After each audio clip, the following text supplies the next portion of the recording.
Olá, queridos, tudo bem com vocês? Vamos voltar para mais uma reflexão. Vamos direto para o texto lá em Romanos 1,18. Nós vamos ter muito que falar a respeito desse texto porque ele é fundamental. Pense num texto importante das Escrituras que todos nós deveríamos conhecer.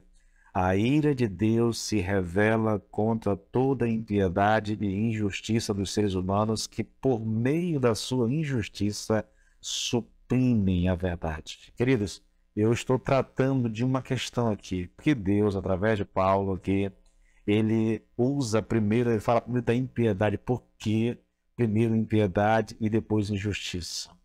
Eu estou tentando responder isso aqui já há alguns vídeos, né? Eu disse primeiro que é porque a essência real do pecado é a impiedade. Eu também disse aqui no último vídeo que a impiedade foi o primeiro pecado cometido, entendeu? Aí eu apontei lá para o Éden, para a história de Adão e Eva, e de que quando eles comem do fruto proibido, eles estão deixando Deus de lado, eles estão virando as costas para Deus. Na verdade, eles preferiram ouvir ao diabo, preferiram confiar no diabo, acreditar no diabo, do que acreditar em Deus. É um negócio meio assim horroroso de se falar. Até porque o casal não conhecia o diabo, né? A relação que eles tinham ali era um com o outro e com Deus. Todos os dias o Senhor aparecia para aquele casal, vinha ao encontro deles no final do dia, no crepúsculo do dia, né? Da tarde, para estar em comunhão com eles. E de repente eles optam por dar ouvidos a... É lógico, a mulher foi enganada, a história diz isso, né? A narrativa bíblica diz isso, a mulher foi enganada. Eu tenho uma tese de que Adão não foi enganado, ele comeu para não perder a esposa. A minha tese é exatamente essa. Adão não foi enganado. Adão fez uma opção, na verdade, ele preferiu a esposa, né? Por isso ele come com ela. Mas isso é uma coisa que eu não consigo nem provar, mas é o que eu acredito em todo o meu coração. O terceiro motivo aqui, querido, para pôr impiedade antes de injustiça, querido, é que a impiedade é ela que gera a injustiça. Nós não podemos ter injustiça sem impiedade, tá? A injustiça, ela é uma consequência da impiedade. Se a nossa atitude para com Deus fosse sempre certa, nós nunca seríamos culpados de atos particulares de transgressão. Enquanto a relação permanece correta, a conduta também permanece correta. É só você voltar lá para o Jardim do Éden para ver isso, entendeu? Antes da queda de Adão e Eva, enquanto a relação estava correta, eles se relacionavam com Deus todos os dias, da maneira certa, em obediência ao Senhor, então não havia injustiça. A conduta e o comportamento dos dois eram perfeitos. Agora, uma vez que eles optaram por colocar em xeque a palavra de Deus, a vontade de Deus, quer dizer, aí começou as coisas a desandarem, entendeu? Então, é essa a questão. Primeiro, a impiedade é que dá origem à injustiça. É quando a nossa relação com Deus é quebrada que nós nos bicamos com as pessoas ao nosso redor. É sempre assim, queridos, é sempre assim. E isso é muito curioso. O fato de que nenhum de nós consegue desfrutar de uma relação 100% com Deus, então isso implica em problemas relacionais. É lógico, entendeu? É uma questão interessante essa de se falar, queridos, porque nós vivemos uma época em que as pessoas não ligam muito para Deus. Não da maneira correta, da maneira que deveriam fazer. Elas buscam a Deus quando precisam de alguma coisa. Elas não cultivam uma vida, uma relação com o Senhor todos os dias, através da leitura da palavra de Deus, através da oração, através do congregar, entendeu? As pessoas não têm tempo para isso. Aquelas que têm, elas fazem, e muitas vezes fazem de uma maneira assim mesmo que no automático. Elas é como se fosse uma espécie de obrigação, é uma atitude, quase é uma atitude religiosa, na verdade. Não conhecem a Deus, entende? Não desfrutam de uma relação com Deus pessoal, íntima. A relação é institucional. A relação com Deus, aí eu estou falando aqui do cristão de maneira geral, do crente, do católico, as outras religiões cristãs.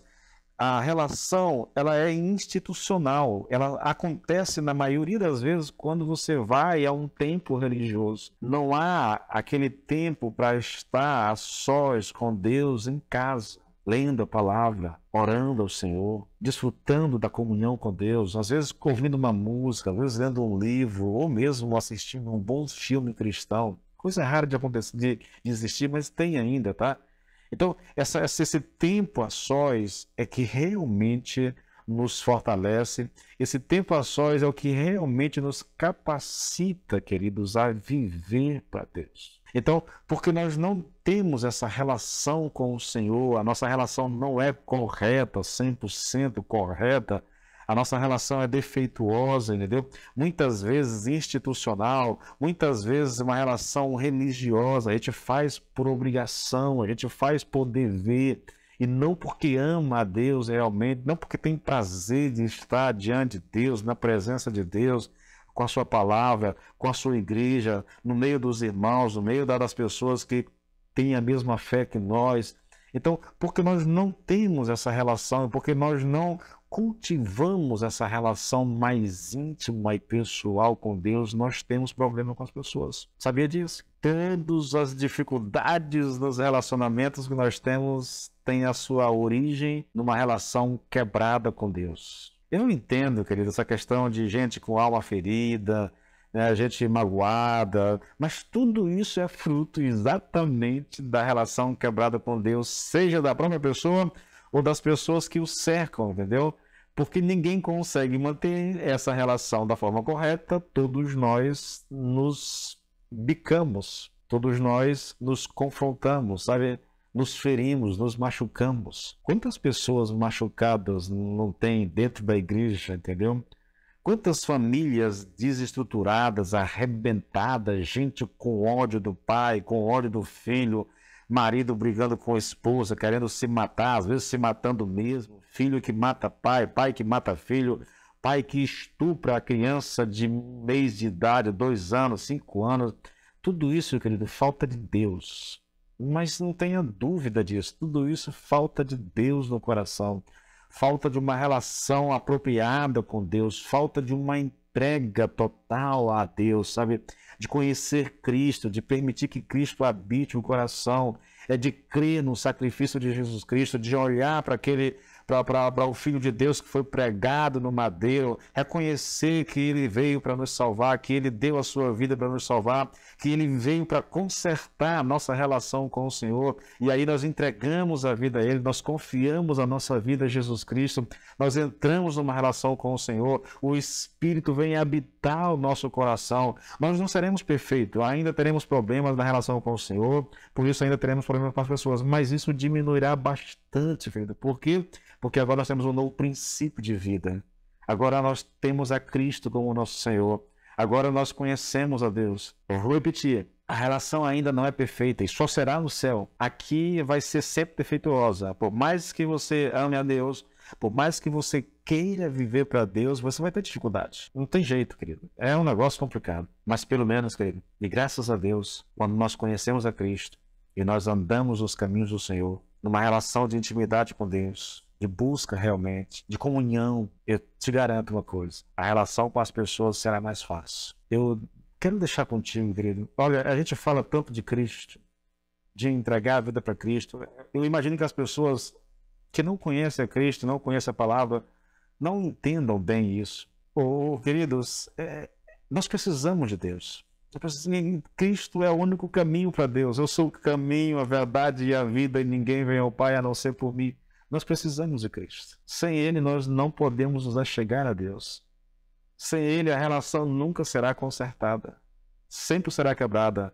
Nós sempre seremos o nosso próprio Deus, ou estaremos adorando alguma outra coisa que não seja o Deus de verdade. Por isso, fica a dica.